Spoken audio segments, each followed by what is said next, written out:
Di suatu masa ketika langit masih berbicara melalui warna jingga senja, dan bumi bernapas dalam gemerisik dedaunan, ada sebuah lembah yang tersembunyi di balik kabut pagi. Lembah itu bernama Kalihantara, tanah yang dijanjikan para dewa sebagai mahkota keindahan dunia. Di sana sungai-sungai mengalir seperti benang perak, menyanyikan lagu abadi yang hanya dimengerti oleh angin. Pepohonan menjulang tinggi, daun-daunnya berbisik tentang rahasia zaman, sementara bunga-bunga liar tumbuh subur, menebar aroma yang memabukkan seperti cinta pertama. Alam di Kalihantara bukan sekadar pemandangan, ia hidup, bernyawa, dan memiliki jiwa. Konon lembah itu dilindungi oleh Nyi Roro Kidul, Ratu Laut Selatan yang menyembunyikannya dari keserakahan manusia. Tetapi suatu hari seorang pemuda bernama Jaka datang, membawa hati yang penuh kekaguman. Matanya yang hijau seperti lumut tua memandang lembah itu dengan takjub. Dan untuk pertama kalinya dalam berabad-abad, bumi merasakan sentuhan kasih manusia yang tulus. Jaka tidak seperti yang lain.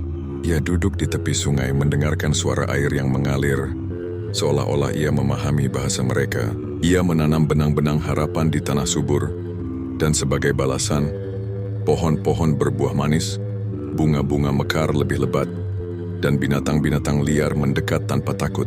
Alam memberinya cinta yang tak terucap, dan Jaka membalasnya dengan kesetiaan. Namun, seperti semua kisah cinta yang tragis, kedamaian itu tidak abadi. Kedatangan para perusak. Suatu pagi kabut yang biasanya menari pelan di atas lembah tersibak oleh deru mesin. Manusia-manusia dengan mata yang dingin datang, membawa kapak, api, dan kehausan yang tak pernah terpuaskan. Mereka memandang Kalihantara bukan sebagai kekasih, tetapi sebagai mangsa. Pohon-pohon berusia ratusan tahun dirubuhkan, akar-akarnya yang dalam berteriak dalam kesakitan yang tak terdengar. Sungai yang jernih dikotori oleh racun-racun hitam, dan tanah yang subur dijarah hingga tinggal debu.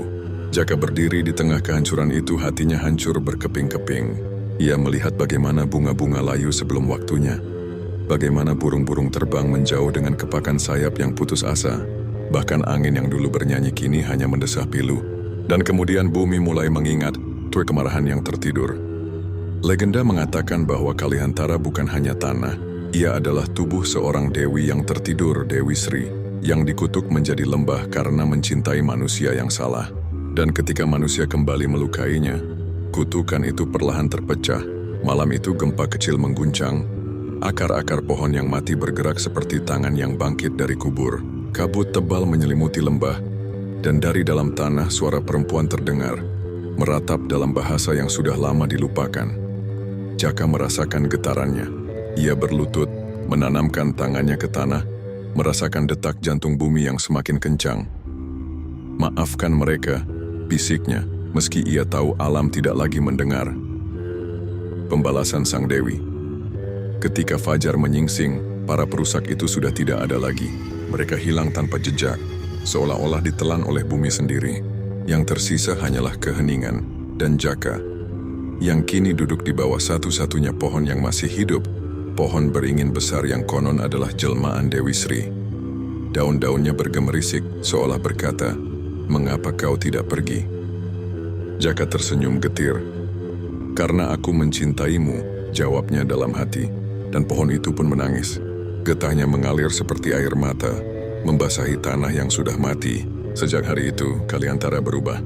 Ia tidak lagi hijau, tidak lagi ramah, tapi di tengah kegersangan satu pohon tetap tegak, dan di bawahnya seorang pemuda duduk selamanya, menjadi bagian dari legenda yang suatu hari nanti akan diceritakan angin kepada generasi berikutnya.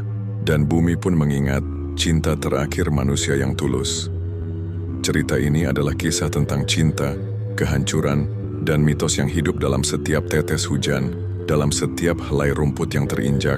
Alam mungkin diam, tetapi ia tidak pernah benar-benar bisu.